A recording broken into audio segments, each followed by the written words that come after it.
Bene amici, ci troviamo a Soverato e siamo a bordo della Rainieri International 275 SL. Oggi siamo al largo, siamo in navigazione per testare la barca e vedere come si comporta, motorizzata con una singola motorizzazione Suzuki DF300AP. Motore quindi con manetta elettronica e siamo qui appunto per testare il comportamento in acqua. Attualmente io mi trovo al minimo, invertitore ingranato 600 giri, 2,6 nodi, consumo 2,9 litri per ora. Iniziamo a navigare, le condizioni meteo come vedete alla camera di prua sono ingannevoli perché il mare sembra calmo ma c'è un'onda lunga che potrebbe dare un po' di fastidio, quindi potremo testare a fondo lo scafo. Vedete onda che si va ad allungare man mano che usciamo con la navigazione. Siamo a 1100 giri, 4,5 nodi, consumo 6 litri per ora. Il trim è totalmente abbassato per agevolare le fasi di planata e di uscita dall'acqua. Io ho lo stacco di sicurezza ben allacciato al pantalone, per questo non lo vedete sulle mie mani, e attualmente siamo a 2000 giri, 6,8 nodi, 10,2 litri per ora. Vediamo che la scia a poppa non si è ancora formata, quindi diamo un ulteriore colpo di gas per far uscire lo scafo dall'acqua. La barca è il primo modello della linea SL, che significa Sport Luxury, una categoria più votata alle uscite quotidiane grazie al doppio prendisole di prua e poppa e anche alla doppia dinette. Come vedete c'è tanto spazio a bordo per il comfort, abbiamo anche un ottimo vano spogliatoio con WC all'interno che abbiamo visto nella descrizione a bordo.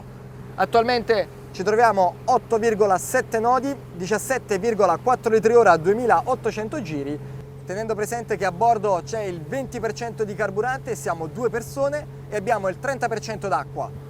E stiamo per uscire dall'acqua perché vedete la scia sta per staccare e guardate anche a prua le onde che iniziano a formarsi sempre di più, quindi diamo un ulteriore colpetto di acceleratore per arrivare a 3200 giri e far uscire in planata lo scafo. 15 nodi, ora ci stiamo distendendo proprio perché la carena inizia a scivolare, perché a poppa abbiamo anche dei pattini rovesciati che consentono quindi allo scafo di scivolare meglio sull'acqua e ridurre gli attriti.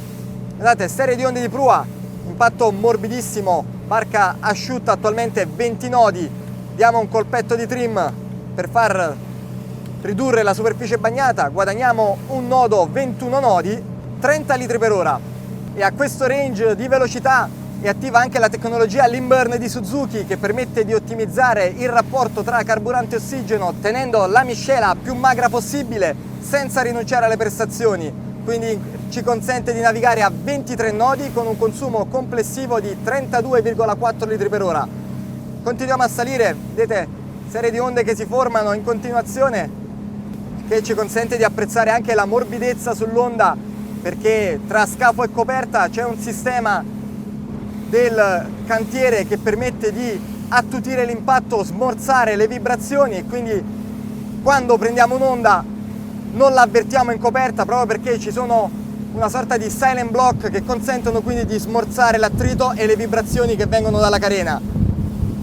Quindi possiamo dire che abbiamo una coperta molleggiata attualmente, virata a sinistra, range costante. Il vento che sentite è quello che proviene lateralmente perché il parabrezza è ben protettivo perché arriva all'altezza delle mie spalle, quindi mi consente di ottimizzare non solo la visibilità in navigazione ma consente anche di ridurre il disturbo del vento.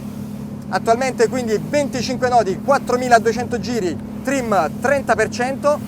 Vediamo anche appunto l'impatto sulle nostre stesse onde, non lo avvertiamo minimamente, anche perché a questo range si attiva anche lo step in carena con step di terza generazione del cantiere Rainieri, davvero ottima perché consente la creazione di questo cuscinetto d'aria e ridurre quindi l'attrito in navigazione. Attualmente 28 nodi, 41,9 litri per ora con onda di poppa, solleviamo il trim per far alzare la prua e nessun fastidio durante la navigazione. Saliamo ancora, 4500 giri, sentiamo che lo scafo si distende del tutto, lo step lavora ottimamente, trim 50%, velocità 29 nodi, consumo 50 litri per ora. E a questa velocità vediamo anche la stabilità e la reattività della timoneria idraulica. Abbassiamo leggermente trim e facciamo una virata dritta con trim abbassato, vedete angolo costante, possiamo giocare con la manetta e curviamo ancora di più, come se fossimo in moto, vedete? Prendiamo anche le onde al traverso, chiudiamo l'angolo e ritorniamo a prendere le nostre onde. Nessun problema di impatto a bordo, coperta sempre asciutta, e vediamo fin dove ci spinge la motorizzazione. Sentite il cambio di passo, perché abbiamo la tecnologia VBT di Suzuki che permette di regolare l'apertura delle valvole in qualsiasi momento. Ci troviamo a 36 nodi, 90 litri per ora, 5600 giri. Sollevo ulteriormente trim, sentiamo come salgono i giri del motore, arriviamo a 5800 giri, 39 nodi, 39.2 nodi, 5900 giri, consumo 93 litri per ora. Carena totalmente asciutta, soltanto a poppa, e sentiamo come lo step lavora. 39.6 nodi.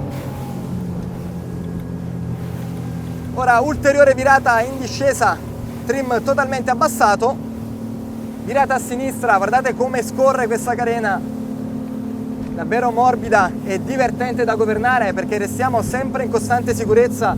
E ora quindi non ci resta che mettere a folle.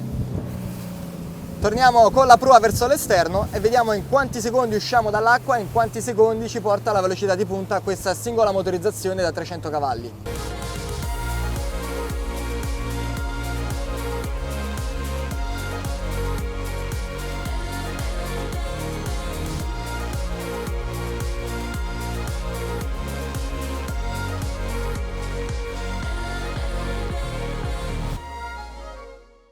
Eccoci quindi a folle, onda di prua come potete vedere dalla camera anteriore, ma non ci resta che contare.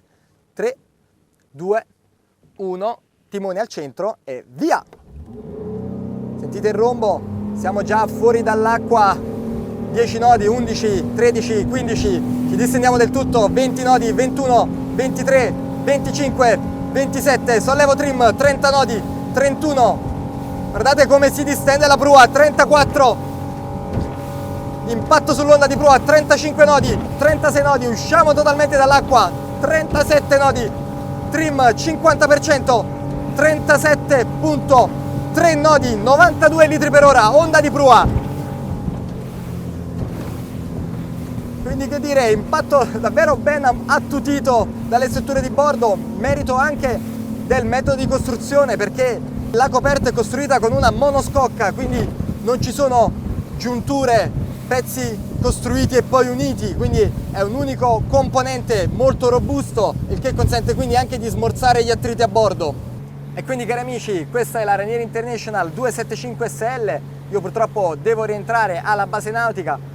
È una barca che consiglio a tutte le persone che cercano in primis la comodità e gli spazi a bordo, perché abbiamo visto nella descrizione che abbiamo un doppio prendisole a poppa e prua e tantissimo spazio in coperta, grazie anche alla completa assenza di gradini a bordo. In questo modo riusciamo a muoverci agevolmente e grazie alle murate laterali siamo sempre costantemente protetti durante la navigazione. A proposito di navigazione, abbiamo visto anche che l'impatto sull'onda è sempre ben attutito e ammortizzato, riusciamo a navigare a una velocità di crociera di 25 nodi, il rapporto velocità-consumi è buono grazie alla tecnologia Lean Burn di Suzuki in questo caso, considerando anche che con la motorizzazione attualmente siamo sul livello intermedio, perché il minimo parte da 250 cavalli fino ad arrivare anche a un massimo di 450. Quindi che dire, come sempre, se il video vi è piaciuto vi invito a iscrivervi al canale YouTube e alla pagina Facebook, lasciate un like e taggate le persone che pensate possano essere interessate. E come sempre, per tutti i prossimi video ci vediamo sempre qui su The Sea Team.